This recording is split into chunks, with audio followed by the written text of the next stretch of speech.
On aurait appris qu'il y a une plainte déposée par l'ancien chef d'État Boni Yayi et qui serait dirigée vers un sachant dans ce procès ICC Service à la Cour de répression des infractions économiques et du terrorisme. Dites-nous, quelle est votre appréciation par rapport à ça? Je pense que c'est une plainte intempestive et vouée à l'échec.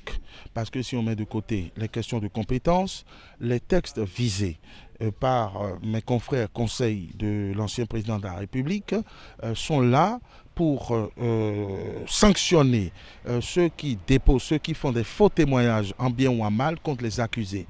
Pour l'instant, l'ancien président de la République n'est pas accusé, mais comme on dit, qui se sent morveux, qu'il se mouche. Donc je pense que sur le plan procédural, il n'est pas concerné. Les tests visés devraient conduire les juges serdis de cette initiative à se déclarer incompétents ou à ranger cette plainte.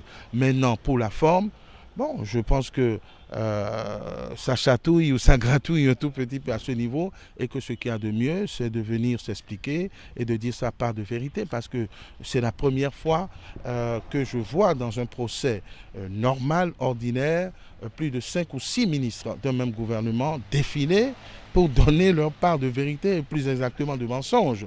Donc ça achève de convaincre qu'il s'agit effectivement d'un scandale politico-financier, mais plus politique que financier, si ce n'est que l'épargne de certains Béninois a été emportée là-dessus. Donc je vous dis que c'est une plainte qui n'a aucune chance d'aboutir parce que techniquement viciée.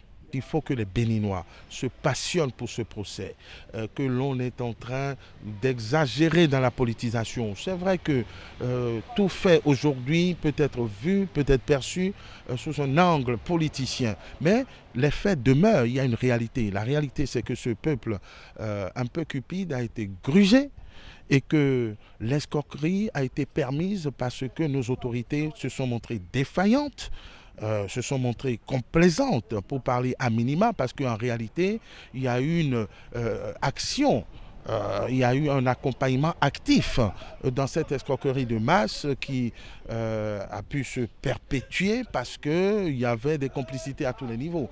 Donc après tout ça, il faut accepter que l'on pose le problème, que le débat ait lieu en toute sérénité, que la vérité soit approchée à défaut d'être dite. Pour moi, les choses sont très claires. Ce dossier est l'un des plus grands scandales politico-financiers de notre pays et que nous avons besoin de ce procès en guise de réparation, de thérapie pour que ça ne se reproduise pas.